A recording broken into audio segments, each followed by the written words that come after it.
আসসালামু আলাইকুম, সবাইকে ঈদ মোবারক জানিয়ে আজকের ব্লগটি শুরু করছি। যদিও ঈদ চলে গেছে, ঈদ মোবারকের কথাটাও চলে গেছে, অনেক দিন হয়ে গেল। তারপরেও লেটে হলেও ঈদ মোবারক সবাইকে। আজকে ভিডিওতে থাকছে আমি একটু ছুরি খোলা এবং ছুরি লাগানোর একটু টিপসটা আপনাদের সাথে শেয়ার করছি। অনেকে হয়তো জানেন, অনেকে হয়তো জানেন না। তো এটা আমাকে দোকানদার শিখিয়ে দিয়েছে, তো আমি সেভাবে খুলে নিচ্ছি। ছুরিগুলি বের করতে অনেক কষ্ট হবে, একদম ছোট ছোট করে ফেলছি খিঁচিয়ে। তো এটা বড় ছোট করা যায়, কিন্তু এখন ছোট করার পরে আর বড় করতে মনে হচ্ছে যে বেশি কষ্ট হবে। এই জন্য এইভাবে এই প্রসেসে একটা পলিথিনের ভিতরে একটু লোশন লাগিয়ে বা ভ্যাসলিন লাগিয়ে বা তেল লাগিয়ে এভাবে খোলা যায়, আবার এভাবে লাগানো যায়। খুব সহজে এই টিপসটা আমি ফলো করে উপকৃত হলাম, তাই আপনাদের সাথেও শেয়ার করলাম। তারপর বানিয়েছি মাগরিবের পরে একটা নামাজ পড়ার খিমার বা নামাজ পড়ার যে হিজাবগুলি সেগুলি। তো সেটাও আপনারা চাইলে দেখলে আপনাদের ভালো লাগবে বা সেলাই করতে ইচ্ছে হবে, সেটাও রেখেছি। এরপরে আমি একটা ওয়ারড্রপ গুছিয়েছি, সেটাও থাকছে। আর থাকছে ডিম চপ বানানো।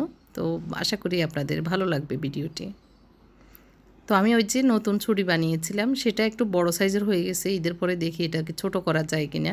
আমি চেয়েছিলাম আর একটু ছোট হবে, কিন্তু এখন বানানোর পরে মনে হচ্ছে অনেক বড় হয়ে গেছে, বেশি বড়। তো সেজন্য বড়গুলিকে পিছনে দিয়ে ছোটোগুলিকে সামনে দিয়ে দিচ্ছি। তো এই দুইটা ছুরি আমি নিত্য ইউজ করব, সেই হিসেবে বানিয়েছিলাম আর কি। আর হচ্ছে ওই যে গত কিছুদিন আগে এক সেট গলায় সেট ছিল, সেটা না খুলে রেখেছিলাম। তো আজকে আবার এগুলি আরেকটা সেট বের করে নিয়েছিলাম, সেটা লাগাবো। এই জন্য এগুলি গলায় এবং কানে লাগিয়ে নিচ্ছি। তো এটা হচ্ছে ওই তো 10টা-11টার দিকের খবর। আর এরপরে একটু আলুর চপ বানাবো। সকালে সিদ্ধ করে রেখেছিলাম আলু। আর আমার আমেনা কাজ করতেছিল ঘর গুছানো এবং টুকটাক মোছামাছি, ফার্নিচার মোছা, তারপরে হচ্ছে ঘর মোছা এগুলি। তো যেহেতু এখন আমি ইদানিং একটু ঘরের কাজে সময় দিতে পারি কম, সেই হিসাবে ওর দায়িত্ব এগুলি করা। তো আমি সাথে থাকি, সাথে থেকে ওকে দেখিয়ে দিতে হয়, আমি নিজেও করে নিতে হয়। তো যতটুকু যখন পারি আর কি। আলুগুলিকে ম্যাশ করে নিচ্ছি। আর এখানে নিয়েছি পেঁয়াজ বেরেস্তা আর শুকনো মরিচ, আমি তেলে ভেজে নিয়েছি, ধনিয়া পাতা, পুদিনা পাতা, একটু লবণ। তো এগুলি দিয়ে একটু আলুর চপটা, ডিম চপটা করবো আর কি। ডিম 3টে সিদ্ধ করে নিয়েছি, 6টা ডিম চপ বানাবো এর জন্য। এখানে কাঁচামরিচ কুচিও করে নিয়েছি, একটুখানি কাঁচামরিচও দিব, আর শুকনো মরিচ দিয়ে করব। আর পুদিনা পাতাগুলি আমার বাগান থেকে এনেছি, এই জন্য ডাঁটাগুলি রয়ে গেছে, ওগুলি ফেলে দিচ্ছি, শক্ত ডাঁটা। তো আপনাদের ঈদ কেমন কাটলো কমেন্ট করে জানাবেন। আমি ঈদের পরের দিন বাড়ি গিয়েছি, সেটার ভিডিওগুলি আসতেছে সামনে। আমি এগুলি ভিডিওটা তো অনেক দিন পর পর দিতে হয়, যার কারণে ভিডিওগুলি রয়ে গেছে। আস্তে আস্তে ধারাবাহিকভাবে আমি ভিডিও সামনে ঈদের ব্লগ, তারপরে ঈদের পরের ব্লগগুলি দিব ইনশাল্লাহ। হয়তো আর 2টা ব্লগ যাবে এরকম করে আর কি। আমি কাঁচা পেঁয়াজও নিয়েছি একটুখানি, খেতে ভালোই লাগে এইরকম করে বানালে। সবগুলোকে একটু হালকা হাতে মেখে নিয়েছি। আর একটু দিয়েছি মুরগির গোস্ত রান্না করেছি, সেখান থেকে বুকের যে অংশগুলি ছিল সেগুলিকে একটু ম্যাশ করে নিচ্ছি হাত দিয়ে। চাইলে চপ করেও নেওয়া যায়। তো 3 টুকরা ছোটো ছোটো নিয়েছি, এগুলিকে করে নেব, ম্যাশ করে নেব আর কি। তো এখন আবারও সবগুলি একসাথে মেখে নিচ্ছি। তো আলুগুলিকে এখন একসাথে দিয়ে এভাবে আলুর চপটা আমি বানিয়ে নেব। আমাদের এই বছর আলুর চপ খাওয়া হয়নি, ডিম চপ খাওয়া হয়নি, তো ভাবলাম যে একদিন অন্তত বানাই। ছেলেরা এমনিতেও বলতেছে স্পেশাল কিছু হয়নি, স্পেশাল কিছু হয়নি। তো আজকে আলুর চপ বা ডিম চপ বানিয়ে ওদেরকে বলবো স্পেশাল করেছি এটা আর কি। তো মাঝখানে ডিমটা দিয়ে দিচ্ছি। আস্ত ডিম দিলেও হতো, আমি অর্ধেক অর্ধেক করে নিচ্ছি। তো এইভাবে ডিম চপ বানিয়ে আমি সবগুলোকে একসাথে রেখে দিব। তারপরে হচ্ছে প্রসেসটা হচ্ছে একটু ময়দা বা আটা নিব, ওইটার সাথে একটু প্রথমে গড়িয়ে নিব। তারপরে হচ্ছে ডিম ভেঙে নিব। তো আমি প্রথমে একটা ডিম ভেঙে একটু বাটিতে ইয়ে করে নিব, ফিটে নিব। ময়দা নিয়েছি পাশে, যে তো একটু গড়িয়ে এভাবে সবগুলোর সাথে আগে ময়দাটা লাগিয়ে নেব, তাহলে ভিতরে মানে আলুগুলি ছড়িয়ে যাবে না আর কি, ছিটে যাবে না। সেট হয়ে থাকার জন্য এই প্রসেসটা করলে ভালো। তো আমি এগুলিকে করে এভাবে একটু নর্মাল ফ্রিজে কতক্ষণ রেখে দিব, তাহলে আরও সেট হয়ে যাবে। তো প্রথমে গড়িয়ে নেওয়ার পরে এখন ডিমে একটু গড়িয়ে নিচ্ছি। আবার এখানে আমি ব্রেড গাম ছিল না, এই জন্য আমি বিস্কিট, টোস্ট বিস্কিটকে ইয়ে করে নিচ্ছি, চপ করে নিয়েছি, ব্লেন্ডারে ব্লেন্ড করে নিয়েছি আর কি। তো এইভাবে আবার সব একই প্রসেসে আমি গড়িয়ে নিচ্ছি বিস্কিটের ভিতরে, বিস্কিট গুঁড়ার ভিতরে আর কি।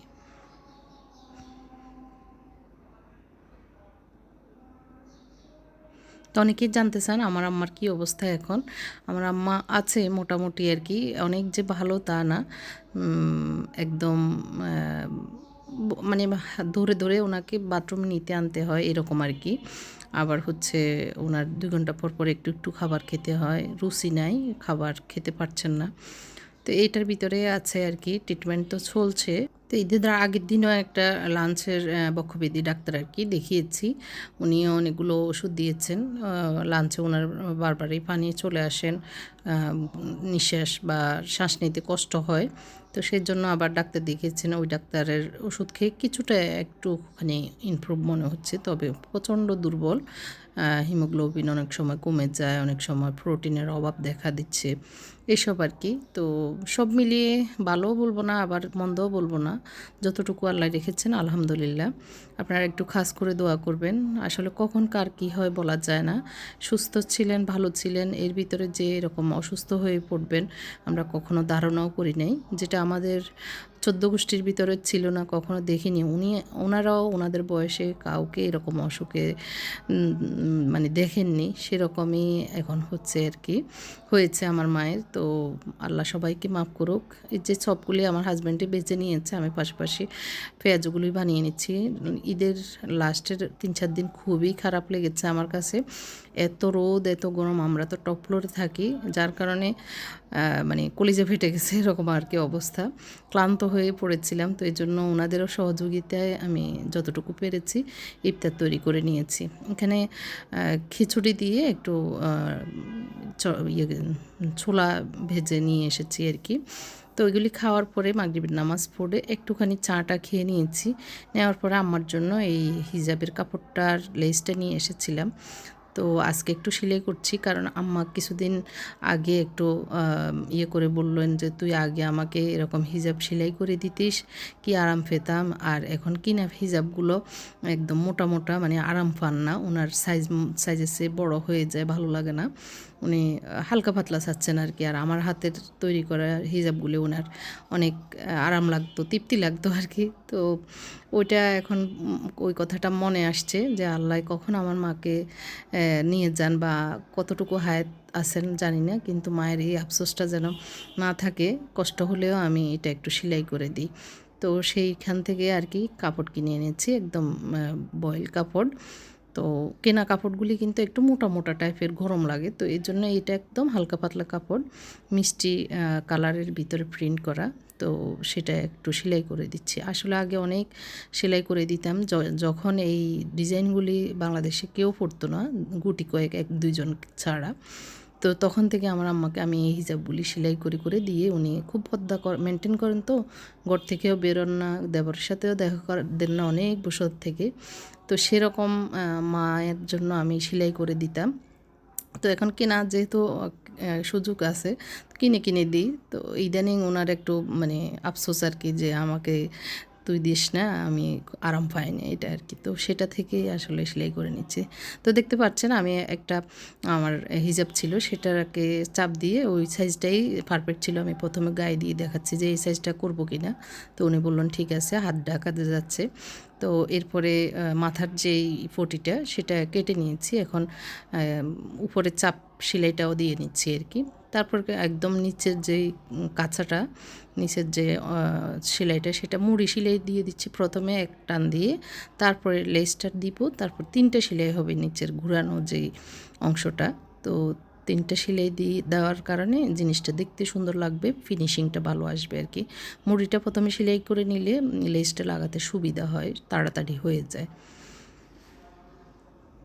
তো আমার এই মেশিনটা নিয়ে অনেকের প্রশ্ন, এটা গার্মেন্টস যেই মেশিনগুলি সেগুলি জ্যাক কোম্পানির মেবি। তো এটাকে এই যে প্রথমে এভাবে সেলাই করে নিয়েছি, তারপর আবার উল্টিয়ে এভাবে উল্টা পিঠে সেলাই করে নেব। রাইট সাইডে মানে বামের দিকে আর কি, বেশি অংশ কাপড় যেদিকে সেদিকে সেলাই করে নিয়েছি। আবার উল্টিয়ে যখন সেলাই করে নিব তখন লেসের অংশটা বাইরের দিকে যাবে, এরকম আর কি।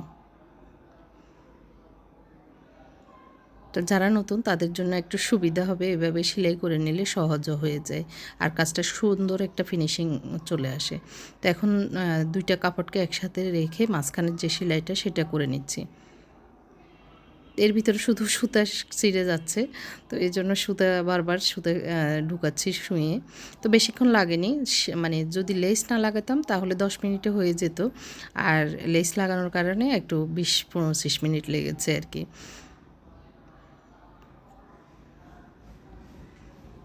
তো আমি আরও একটা সেলাই, একটু চাপ সেলাই দিচ্ছি, মুখের 2 পাশেও একটু সুন্দর করে চিকন করে সেলাই করে দিয়েছি। আর মুখের মানে কতটুকু লাগবে সেটা ভাঁজ মতো করে মুখটা, গলার নিচের অংশটা আমি সেলাই করে নিয়েছি।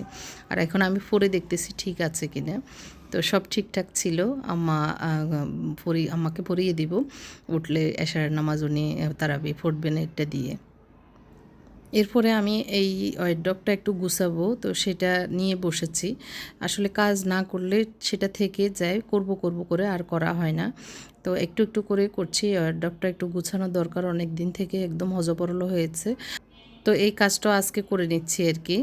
একটু আগে আমার এই ওয়ারড্রবটা আমি গুছিয়েছি, এটার ভিতরে একদম হজবরল হয়ে গেছে। গত 2 মাস কোনো কিছুতে আমি মনোযোগ দিতে পারিনি, এর জন্য। এখন একটু দেখাই গুছানোর পরে কি অবস্থা। এটাতে হচ্ছে সব এই যে ম্যাটগুলি, এগুলি হচ্ছে ফাড়ের যে ম্যাটগুলি গোল গোল করে আমি কেটে এগুলিকে ম্যাট বানিয়ে রেখেছি। আর হচ্ছে এগুলি হচ্ছে সব রুমালগুলি যেগুলি দিয়ে মোছামাছি করা হয়। এখানে 2 বোতলে কেরোসিন আছে, এটা হচ্ছে গ্যাস, মানে এটা ছোটো যে মিনি চুলাগুলি সেগুলির জন্য গ্যাস কিনে রেখেছিলাম, কিন্তু চুলায় ইউজও করা হয় না। আর এটা একটা আমার এপ্রন আছে। আর এখানে নিচে একটা বেলুন নতুন, আর হচ্ছে কিছু আছে আমার, এই যে রোল করা পেপার আর কি, গিফট পেপার হিসাবে ইউজ করা যাবে, অথবা আমি যে কোনো কাজে ইউজ করবো। এর জন্য এটার নিচের 3টা ডয়ারই হচ্ছে বেডশিট, এভাবে রাউন্ড করে রেখেছি। 3টাতে হচ্ছে বেডশিট। এগুলি হচ্ছে মুনতাসিরের খাটের বেশি।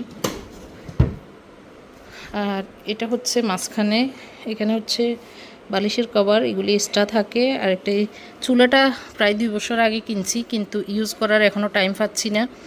আর এটা গ্যাস কীভাবে লাগায় এটাও বুঝতেছি না। এখানে 2টা ওই যে কুল টাইপের আর কি, এগুলি বিছানোও যায়, আবার আবার গায়েও দেওয়া যায়। তো এটা হচ্ছে উপরের শেলফ, আর নিচেরটাতে হচ্ছে সব এগুলি হচ্ছে 20x20 কুশন কাভার। আর এগুলি হচ্ছে মিনি ছোট, এই যে ছোট একগুলি, আর একটা হচ্ছে আমার লম্বা কুশন আছে সেটার কাভার, ছোট আর লম্বা কুশন কাভার 20x20। এগুলি একটু ব্যতিক্রম, এই জন্য এগুলি এখানে রেখেছি। আর এটা হচ্ছে উপরের ডয়ারে, এগুলি সব হচ্ছে ম্যাটগুলি, রানার অন্য জায়গায় রেখেছি। ম্যাটগুলি, টেবিল ম্যাটগুলি, প্লেস ম্যাট যেগুলি সেগুলি এখানে রেখেছি। কুশি কাটার এগুলি বেশিরভাগ কুশি কাটার জিনিসপত্র এখানে রেখেছি। এটা হচ্ছে একটা টিস্যু বক্স কাপড়ের, এটা 2011 সালে হজ করতে গিয়েছি যখন, তখন এনেছি এই জিনিসগুলি। তো এখনও এইভাবে আছে, এই যে।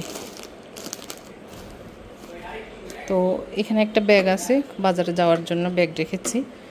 এই আর কি টুকটাক জিনিসগুলি এখানে রেখেছি। এখানেও বেশিরভাগ ম্যাট আর কি। এটা হচ্ছে বালিশের কাভার, সব বেডশিটগুলোর বালিশের কাভার হচ্ছে এখানে। এটা হচ্ছে কুশন কাভার 16x16, সবগুলো এখানে।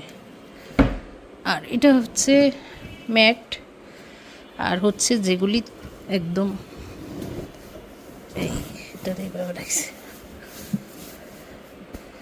এটা হচ্ছে একদম যেগুলি বেশি একটা ইউজ হবে না, কুশন কাভার, ম্যাট, এগুলি এখানে। তো এই ছিল এই ডক্টর গুছানোর কাহিনী। মাগরিবের পরে এটা ধরেছি, এখন যাচ্ছি তারাবি পড়বো, একটু তারাবিতে লেট হয়ে গেছে।